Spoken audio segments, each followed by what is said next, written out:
말씀 레위기 25장 보겠습니다.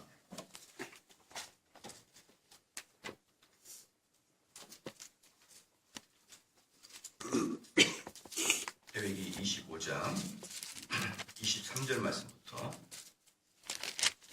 38절 말씀까지 하겠습니다. 레위기 25장 23절에서 38절까지 하겠습니다. 한 절씩 교독하시겠습니다. 토지를 영영히 팔지 말 것은 토지는 다 내 것임이라. 너희는 나그네요 우고하는 자로서 나와 함께 있느니라. 너희 기업이 온 땅에서 그 토지 무르기를 허락할지니 만일 너희 형제가 가난하여 그 기업 얼마를 팔았으면 그 근족이 와서 동족에 판 것을 물을 것이요. 만일 없고 자기가 부유하게 되어 물을 힘이 없거든 급한 해를 계수하여 그 남은 값을 산자에게 주고 그 기업으로 돌아갈 것이니라. 그러나 자기가 물을 힘이 없으면 그 판 것이 신년이 이르기까지 산자의 성에 있다가 신년에 미쳐서오시니 그가 곧 그 기업으로 돌아갈 것이니라. 성벽에 있는 성내의 가옥을 팔았으면 판지 만 1년 안에는 물을 수 있나니 곧 그 기한 안에 물으려니와. 신년 내에 물이지 못하면 그 성읍 가옥은 산자의 소유로 확정되어 대대로 영원히 그에게 속하고 신년에라도 돌려보내지 아니할 것이니라. 그러나 성벽이 들리지 아니한 촌락의 가옥은 나라의 전토 일례로 물러주기도 할 것이요 희년에 돌려보내기도 할 것이니라. 레위 족속의 성읍 곧 그 기업의 성읍의 가옥은 레위 사람이 언제든지 물을 수 있으나 레위 사람이 만일 물으지 아니하면 그 기업된 성읍의 판 가옥은 희년에 돌려보낼지니 대저 레위 사람의 성읍의 가옥은 이스라엘 자손 중에서 얻은 기업이 됨이라. 그러나 그 성읍이 그 세연은 답지 못하니라. 내 동족이 비난하게 되어 빈손으로 내 곁에 있거든 너는 그를 도와 객이나 우고하는 자처럼 너와 함께 생활하게 되되 너는 그에게 이삭을 취하지 말고 내 하나님 중에 용기로 너와 함께 생활하게 할 것이니 너는 그에게 이식을 위하여 돈을 꾸이지 말고 이익을 위하여 식물을 꾸이지 말라. 나는 너희 하나님이 되려고 또는 가나안 땅으로 너희에게 주려고 애굽 땅에서 너희를 인도하여 낸 너희 하나님 여호와니라. 아멘. 이제 신년에 대한 두 번째로 계속 말씀을 드리겠습니다. 왜 희년을 해야 되느냐? 그리고 그 희년의 철학적 근거, 신학적 근거가 무엇이냐? 23절 있죠. 토지를 영영히 팔지 말 것은 토지는 다 내 것임이라. 이 토지는 누구 것이라고요? 여호와 하나님의 것이라. 너희는 나그네요 우고하는 자로서 나와 함께 있느니라. 강원도에 가면은 강원도 양양에 가면은 라볼이라는 데가 있거든요. 라볼에 가면은 큰 돌에다가 써 있어요. 토지는 다 내 것입니다. 신년의 정신을 하겠다는 것이죠. 토지 다 내 것이죠. 그래서 이제 너희 이 토지는 원래는 하나님의 것인데 그러면 너희들은 누구냐? 그 하나님이 주신 은총의 땅에서 잠시 우거하고 간 나그네와 같은 자다 이 말이에요. 이 땅은 너희 것이 아니고 하나님이 주신 것이고요. 그래서 이제 이스라엘 지파에게 12지파에게 하나님께서 그 할당을 하셨잖아요. 가나안 땅에 들어갈 때 다 이렇게 할당을 해주셨거든요. 모든 지파에게.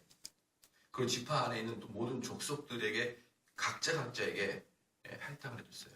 지난번에 제가 중국 이야기 해드렸잖아요. 너무나 중국은 여기랑 중국 갔다 오니까 너무 이게 이해가 되는 거예요. 각자 개인에게 땅을 다 국가에서 할당을 해주는 거죠. 개인. 그러니까 모든 공산당은 마찬가지예요. 모든 공산당은 그 토지 자체가 전부 다 그 일당 독재물 그 사람 거죠. 그러면은 북한은 누굴 걸까요? 전체가 김정은일 거예요. 전체가 김정은. 북한 땅 전체가 김정은 거죠. 그러니까 북한 사람들은 수령 아바이 동지를 존경하고 아버지라고 이렇게 표현하고 그런 거예요. 그 땅을 줬으니 얼마나 감사합니까? 그래서 그 공산당을 생각하게 되면은 너무나 이해가 된다. 그래서 12지파에게 주고 너희들은 이제 죽으면은 이제 뭡니까? 그 땅을 다시 하나님께 내놓고 가듯이 또 공산당도 죽으면은 다시 국가의 소유가 되죠. 그러나 또 아무런 또 문제가 없으면 그 자녀가 또 그 대를 이어서 그 토지를 또 경작하니까 공산당은 어쩔 수 없이 국가에 충성할 수밖에 없다. 이제 제가 지난 시간에 말씀드렸듯이 그런데 그 희년이라는 제도가 이스라엘 백성들에게서도 이루어지지 않았단 말이에요. 실질적으로. 상상적으로는 돼요. 상식적, 이성적으로는 야 이렇게 하면 정말 행복하겠구나 이렇게 되는데 실제로 그 하나님이 토지를 주시고 나는 그 주신 토지 안에서 잠시 경작하다가 하나님으로 가는 그런 나그네와 같은 존재다. 이런 개념을 안 간다니까 이스라엘 백성들도. 그렇기 때문에 하나님을 믿는 이스라엘 백성들도 이 희년의 제도를 따라서 토지를 경작하지 못하는데 하물며 공산당이 강제적으로 토지를 국가가 되고 그 토지를 소유 단지 그 사람은 소유만 하고 원 경작지는 원 소유지는 국가다. 이러한 것들이 실제적으로 현실적으로 이루어지지 않는다. 왜? 사람들은 죄인이기 때문에. 그렇기 때문에 공산당은 어쩔 수 없이 폭력을 쓸 수밖에 없고 빼앗을 수밖에 없는 그러한 것들이 되는 것이죠. 그래서 23절이 바로 그 신학적인 토대인 것이죠. 25절에 만일 너의 형제가 가난하여 그 기업 얼마를 팔았으면 그 근족이 뭐냐면 가까운 친족입니다. 가까운 친척이 와서 동족의 판 것을 물을 것이요. 그러면은 이제 그 토지 자체가 자기 아니란 말이에요. 하나님이 홍필동이라는 사람이 맡겨놨어요. 그러면 그 사람이 쉽게 말하면은 그 토지의 경작권을 가지고 있는 사람이 어떤 빚을 져서 그 토지를 넘길 수밖에 없게 된다. 그러면 가까운 친척부터 그것을 사줘서 다시 물러줘라 이 말입니다. 여러분 어때요? 만약에 여러분 가족 중에 여러분 친정의 오빠가 사업하다 쫄딱 망했습니다. 어떻습니까? 산 사람 살아야죠. 이러면서 아무도 그 오빠를 도와주지 못해요. 여러분 그 상식 아닙니까? 잘못 도와줬다가 집안 다 망하는 거 아니에요. 그래서 제가 이제 또 어젯밤에도 이걸 이게 설교 준비하다가 이거 우리나라는 힘든데 만약에 여러분 가족 중에 누가 사업하다 망하면은 아마 같이 도와주면 같이 망할걸요.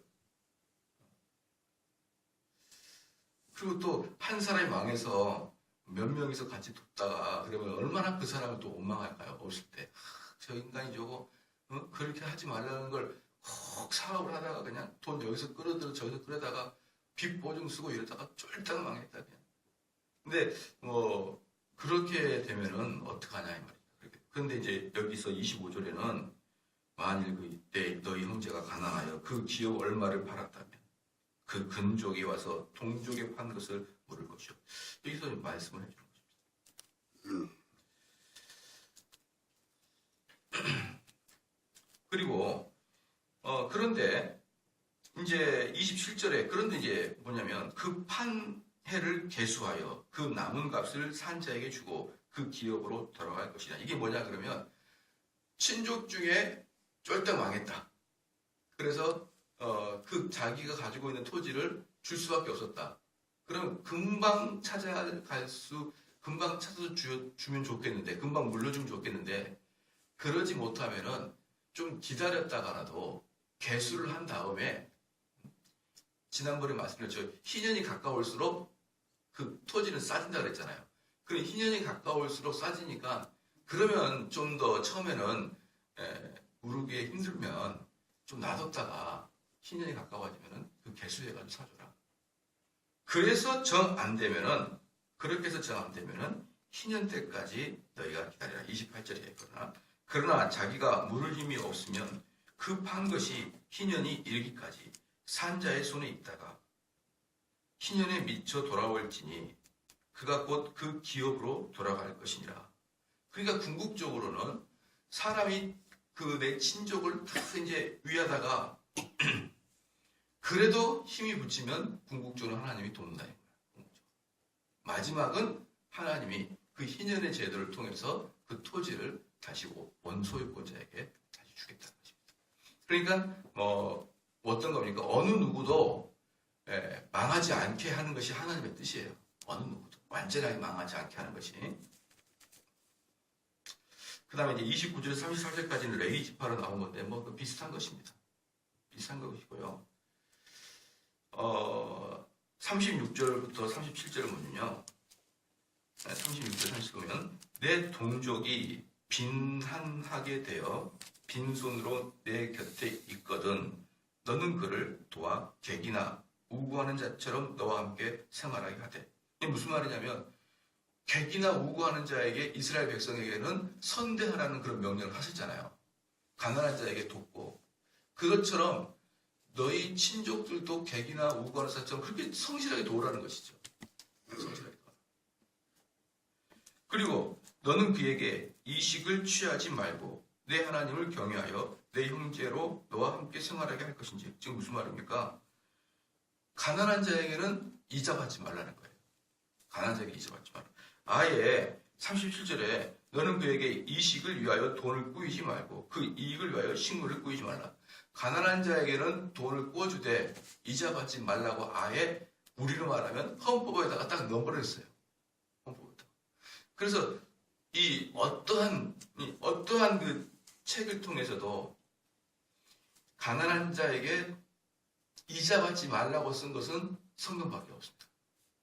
고대 근동의 문서부터 옛날 문서부터 현대에 이르기까지 가난한 자에게 돈을 꿔줄 때 이자 받으려고 꿔주지 말라라고 아예 레위기에 딱 해놨습니다. 38절에 나는 너희 하나님이 되려고 또는 가나안 땅으로 너희에게 주려고 애굽 땅에서 너희를 인도하여낸 너희 하나님 여호와니라. 내가 너희를 구원했다. 나를 보고 내가 너희들을 어떻게 다루는지 보고 너희는 가난한 자를 위해서 꾸지 말라. 사랑하는 성도 여러분, 그러면 이 가난한 자에게 이자를 받지 말고 꿔줘라. 이것은 기본적으로 가난한 자에게는 기부해라. 이 말이에요. 기부해라. 줘라. 쉽게 말하면 가난한 자에게는 가난한 친족이에요. 친족. 가난한 자에게는 돈을 꿔주되 그 기본적인 행위가 자선행위라는 뜻입니다. 자선행위. 그래서 그 돈의 이자를 받지 않는다. 이 뜻은 뭐예요? 언제까지 갚아도 된다 이 말입니다. 네가 회복될 때 갚아라. 만약에 이자를 준다. 그럼 어때요? 빨리 하루속히 갚고 싶죠. 이자가 나가니까. 근데 이자가 안 나가면 어떻습니까?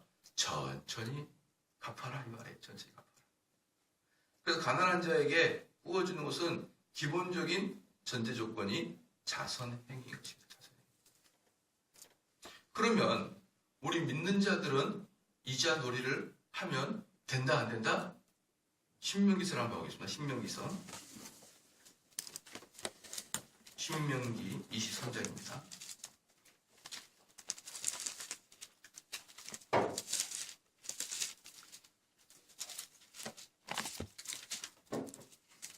신명기 23장 20절 말씀 같이 한번 읽겠습니다. 시작.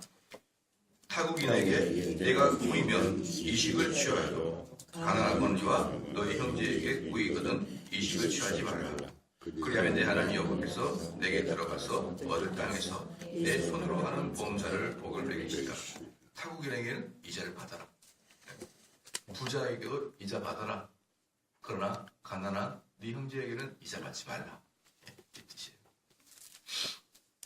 그러니까 당연히 우리는 돈을 빌려줬으면 이자를 받아야죠. 그리스도인이기 때문에 이자를 받지 않아. 그건 얼토당토 않는 말이에요. 받아야 됩니다. 받아야 되는데 가끔 보면은 그리스도인들은 이자 놀이를 하면 안 된다. 그렇게 말을 하는 사람도 있어요. 아니에요. 얼마든지 이자를 받아야 되죠. 그러나 고리대금업처럼 가난한 자에게 막 이자를 얻어서 부자가 되기 위해서 이자 얻기 위한 돈놀이 하는 것은 성경에서는 금지하고 있습니다. 그게 아니고 그래도 정당한 돈을 빌렸으면 정당한 이자는 받아야 되는 게 합당한 것입니다. 그 다음에 이제 39절부터 55절까지는 종에 대한 이야기인데요. 39절에 보니까 내 동족이 비난하게 되어 내게 몸이 팔리거든 너는 그를 종으로 부리지 말고. 이제 이때는 어떻습니까? 정 갚을 게 없으면 뭘로? 자기 몸이라도 팔아서 그 몸을 종으로 보내서 그거라도 몸을 때우는 거예요. 그렇기 때문에 그때 당시 종이 된다는 것은 어떤 뜻입니까? 우리로 말하면 돈을 빌렸다가 돈 갚지 못한 사람이 사기죄로 들어가듯이 감옥 가는 거랑 비슷한 거예요. 감옥 가는 거. 그러니까 내 몸이 그 집에 들어가서 종노릇하고 그 사람이 도망가지 못하도록 감시 관찰받는 것이 그때 이 종이 되는 것입니다. 46절 보니까요. 43절 한번 볼게요. 너는 그를 엄하게 부리지 말고 너의 하나님을 경외하라. 그렇게 했는데 그 종에 대해서 경계를 주셨는데 엄하게 부리지 말라는 거예요. 엄하게. 46절을 보면 너희는 그들을 너희 후손에게 기업으로 주어 소유가 되게 할 것이라. 이방인 중에서는 너희가 영원한 종을 삼으려니와 너희 동족 이스라엘 자손은 너의 피차 엄하게 부리지 말지니라. 그러니까 방금 신명기에서도 말씀했고 방금 레위기에도 말씀했지 이방인과 이스라엘 백성들을 따로따로 계속 구별하고 있는 걸 보시고 계시죠. 그러니까 우리는 이걸 잘 봐야 됩니다. 교회 안에 있는 사람들의 가난한 자를 먼저 도와야 되는 거예요. 교회 밖에 가난한 자보다. 그렇죠? 근데 많은 경우에 교회 안에 있는 가난한 자는 별로 돌보지 않고 꼭 교회 바깥에 있는 사람에게 뭔가 자선행위를 하는 사람들이 많은데 그건 먼저 교회 안에 있는 사람을 돕고 그 다음에 더 여유가 있으면 바깥에 있는 교회 바깥에 있는 사람을 돕는 거예요. 똑같은 비율로 돕는 것도 아니고요. 오히려 지금 바깥에 있는 사람을 더 많이 돕는다 이 말입니다. 어떤 김치 한 포기라도 더 준다 이 말이에요. 네, 그렇게 하면 안 되고 믿는 자를 먼저 돕고 또 내 형제를 먼저 돕는 게 성경이 그렇게 원하는 것입니다. 그러면 아까도 말씀드렸지만 이때의 종은 어떤 종이라고 했습니까? 돈을 빌려가지고 못 갚은 자들이기 때문에 채무를 못한 자이기 때문에 지금으로 말하면 감옥 생활과 비슷하게 생활할 수밖에 없게 되므로 항상 주인에게 감독과 감시를 받게 되어 있단 말이에요. 도망가지 못하도록. 그러나 그럼에도 불구하고 현대 교도소나 현대 감옥보다는 크기가 낫다. 왜? 그 사람들은 자유가 있으니까 그래도. 바깥의 사람들과 사회 사람들과 어울릴 수는 있잖아요. 하나님께서는 훨씬 더 도덕적이고 덜 비참하도록 그렇게 장치를 해두신 거예요. 장치를. 이스라엘 사람들은 그렇게 자기가 죄를 졌어도 또는 돈을 못 갚아도 이방인들이나 심지어 현대 우리들처럼 그렇게 비인격적으로 대우하지 말라. 이스라엘 백성은. 왜 그럴까요? 시작. 이스라엘 백성은 내 것이니까. 이스라엘 백성은 내 종이니까. 니네 종 아니야 사실은. 그런데 걔가 돈이 없다고 임시 방편적으로 네 종이 됐다고 해서 너 종처럼 기르지 말라는 거예요. 그 사람은 내 거라는 겁니다. 내 종이라는 거예요. 그래서 사랑하는 성도 여러분, 항상 우리는 그 관점을 가져야 되는 것이에요. 우리 믿는 성도들은 하나님의 백성인 것이죠. 그래서 우리는 그들을 함부로 다루면 절대로 안 되는 것입니다. 우리는 하나님의 것이니까. 그래서 44절 보니까 너는 너의 종은 남녀를 물어나고 너의 사면 이방인 중에서 취할지니 남녀 종은 이런 자 중에서 살 것이며 또 너희 중에 우고한 이방인의 자녀 중에서도 너희가 살 수 있고 또 그들의 너희 중에서 살아서 너희 땅에서 가정을 이룬 그 중에서도 그리할 수 있은즉 그들이 너희 소유가 될지니 너희는 그들을 너희 후손에게 기업으로 주어 소유가 되게 할 것이라. 이방인 중에서는 너희가 영원한 종을 삼으려냐. 보십시오. 이방인은 영원히 종을 삼아도 된다 이 말입니다. 왜? 그건 하나님의 종이 아니니까.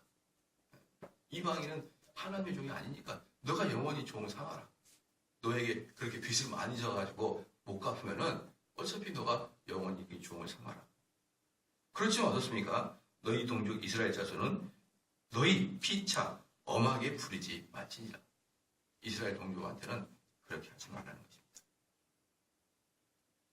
그러면 이제 우리가 신약과 현대로 좀 이것을 이해해 본다 그러면 여기 지금 레위기 25장 지난 시간부터 말씀했던 것은 첫 번째는요.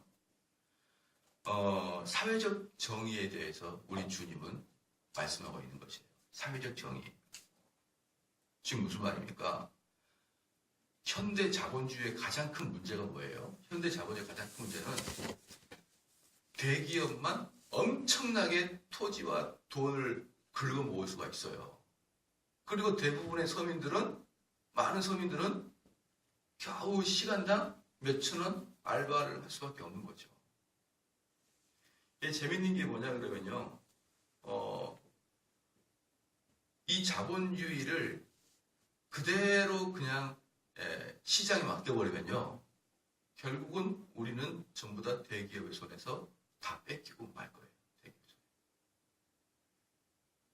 그렇다고 해서 공산당처럼 또 전체가 다 국가가 책임지고 다 개인이 할당된다면 거의 대부분의 사람들은 게으름과 나태하게 될 것입니다. 게으름과 나태하게 될 것입니다. 그렇기 때문에 성경에서는 이 두 개를 다 부인합니다. 그래서 자유롭게 경제활동을 하지만 부자들에게는 그 자유를 좀 제한을 하게 되므로 그 성장한 돈을 전체 국민이 좀 분배를 할 수 있도록 그것을 성경의 레위기에서 말하고 있는 거예요. 근데 그게 지금이야 현대에서 한국이나 미국이나 일본에서 그걸 이제 수정 자본주의를 도입을 하고 있어요. 수정 자본주의. 자본주의는 자본주의인데 부자들에게는 세금을 많이 걷어서 여러분과 저희처럼 가난한 자에게는 국가에서 세금 혜택을 좀 주잖아요. 좀 더 돈을 좀 주기도 하고. 여러분들 국가에서 요즘에 제가 신방 가보면 너무 한국이 좋아졌다 생각합니다. 제가 어릴 때 못 모르고 아버지 신방 하면 재밌을까 봐 따라가고 막 그랬거든요. 저도 어릴 때. 그러면은 이 할머니 할아버지 집은 도저히 들어갈 수가 없어요. 무슨 운막처럼 생겨가지고요. 어휴. 근데 지금은 여기 LH 보면 전부 다 집들이 반듯반듯해요. 다 들어가 보면은. 그 누구 때문에 그렇게 이득을 본 겁니까? 국가 때문에 이득을 본 거예요. 만약에 여러분 국가에서 그렇게 지어주지 않으면 운막 비슷한 거 쳐가지고 들어가고 그럴 분들이 많아요. 근데 그 돈은 어디서 나옵니까? 대기업이 돈을 많이 벌어서 그 세금을, 법인세를 국가에 많이 내니까 또 그 돈 많이 걷어서 국가에서 여러분이 살만한 집들을 다 마련해 주는 거예요. 국가가 고맙죠. 그러한 것들이 수정 자본주의예요. 그래서 부자들에게 많은 돈을 걷어서 우리처럼 가난한 서민들을 좀 더 윤택할 수 있도록. 여기 또 이 동네 얼마나 또 동네가 깨끗하고 아름다워요. 아마 우리가 돈 가지고 살았다면 운막 비슷하게 밑에 하천 막 이렇게 꼬랑 있는 꼬랑에 가끔 고양이 죽어 있고 이런 데 있잖아요. 뭐 이런 데 살아야 돼. 어릴 때 보면 걔들 맨날 꼬랑에 죽어 있어요. 왜? 쥐약 먹고. 그런 것들 여러분 다 경험하고 살아왔잖아요. 몇 년 전까지만 해도요. 그런데 어떻습니까? 오원천지 꼬랑이 어디 있어요? 이 동네 나가봐요. 꼬랑이 어디 있습니까? 물론 이게 약수터 올라갈 때 꼬랑이 있긴 하지만 그건 이제 약수터 길이고요. 진짜 폐수 꼬랑은 어때요? 땅속에 다 묻어 있잖아요. 이게 땅속에 꼬랑이 들어가 있는 것은요. 여러분 전염병을 10분의 1, 100분의 1을 줄인 겁니다. 땅속에 꼬랑이 있는 것은. 이게 누구 때문에? 국가가 돈이 많아서 그런 거예요.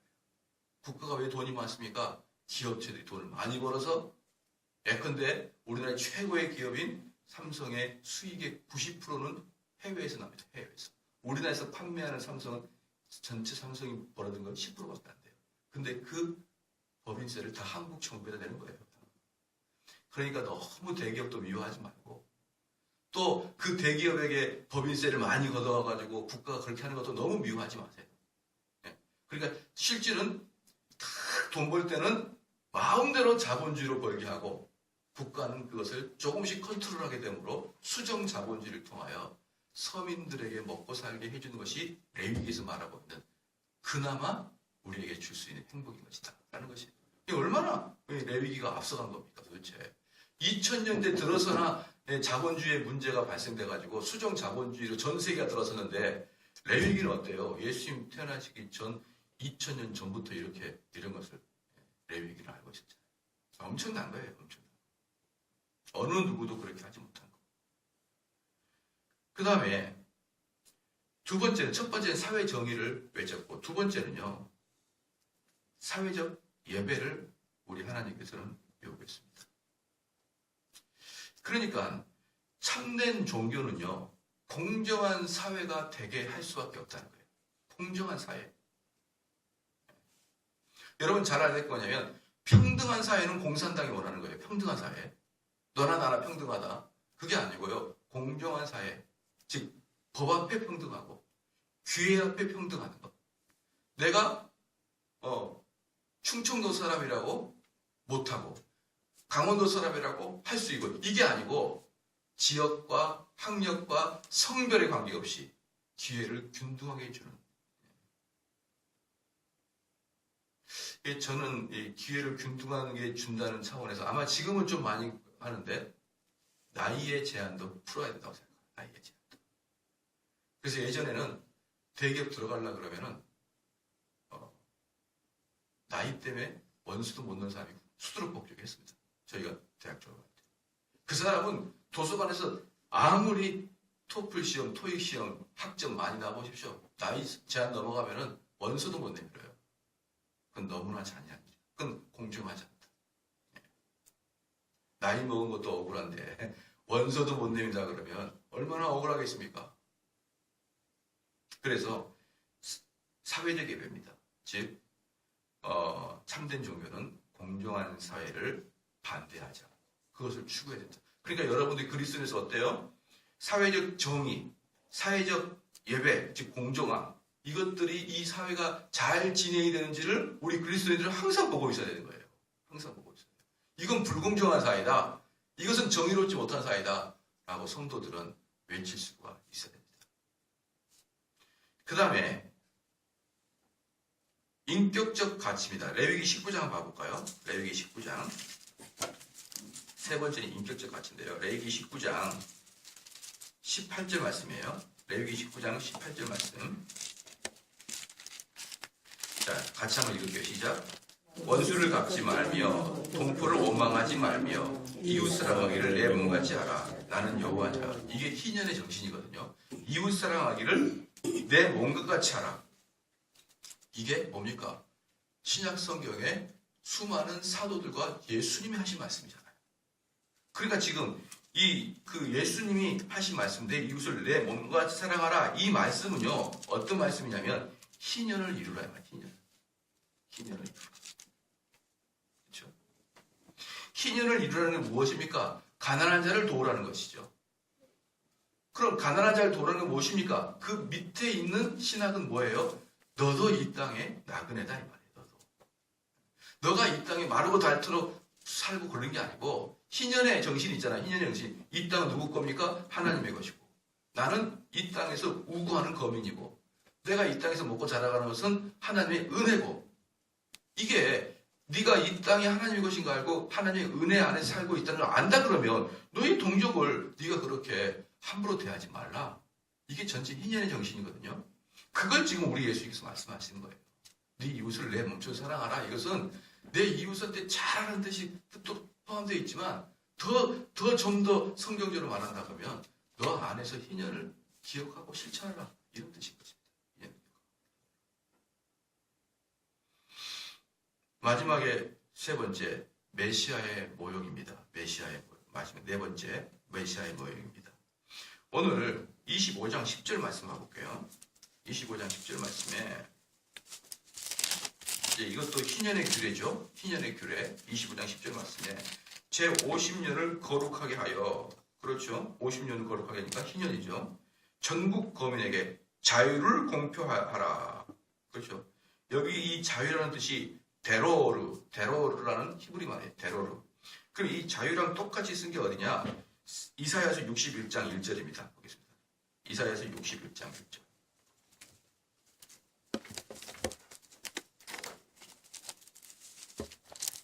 이사야서 61장 1절 말씀.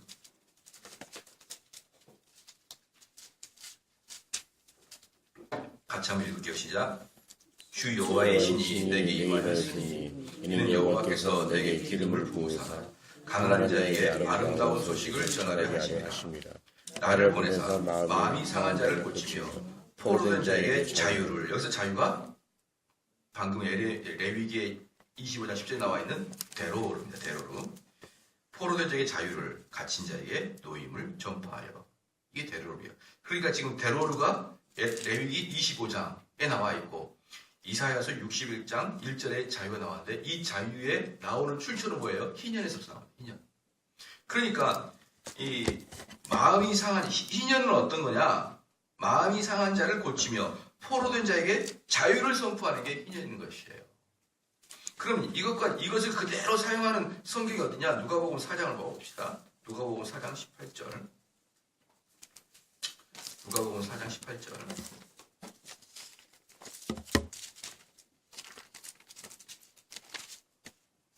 누가복음 4장 18절 말씀 19절 같이 한번 읽겠습니다. 시작. 주의 성령이 내게 임하셨으니 이는 가난한 자에게 복음을 전하게 하시려고 내게 기름을 부으시고 나를 보내사 포로된 자에게 자유를 눈먼 자에게 다시 보게 함을 전파하며 눌린 자를 다시. 이게 지금 이사야서 61장 1절 말씀 그대로 이제 예수님이 가져오신 거잖아요. 그대로 가지고 오셨어요. 19절 말씀 같이 읽겠습니다. 시작. 주의 은혜를 전파하게 하려 함이시니라 하였더라. 주의 은혜가 뭡니까? 희년입니다. 희년. 지금 예수님께서 말씀하고 계시는 것은 누가복음 4장 19절 말씀은 희년을 선포하신다 이 말이에요. 그러면 지금 무슨 뜻이에요? 희년을 선포하는 자가 구약에서 희년을 선포하는 자는 메시아다 이 말이에요. 그런데 우리 주님께서 뭐라냐? 내가 그 희년을 선포하러 왔다. 내가. 지금 메시아의 상징이다. 희년은. 사랑하는 성도 여러분, 그러면 메시아가 선포하는 게 뭡니까? 포로된 자에게 자유를 주고 눌린 자에게 자유를 주고 해방을 주는 거지. 그게 바로 그리스도가 하시는 일이고 그게 희년의 정신이고 그걸 우리가 성도들에게 해야 되는 일인 것입니다. 그렇죠? 우리나라에 참 좋은 제도가 있었는데 이 제도가 점점 사라지는 게 전세제도입니다. 전세제도.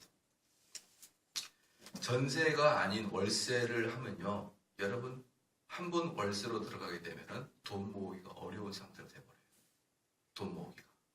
그래서 별로 잘 사는 나라도 아닌데 외국만 나가면 제일 비싼 게 월세예요. 외국에는 전세라는 개념이 없습니다. 그래서 얼마 전에 영국 사람이 우리나라에 살면서 우리나라의 제도 중에 최고 좋은 게 전세제도였어요.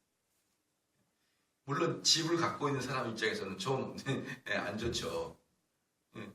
월세를 받아야 용돈이나 들어오는데.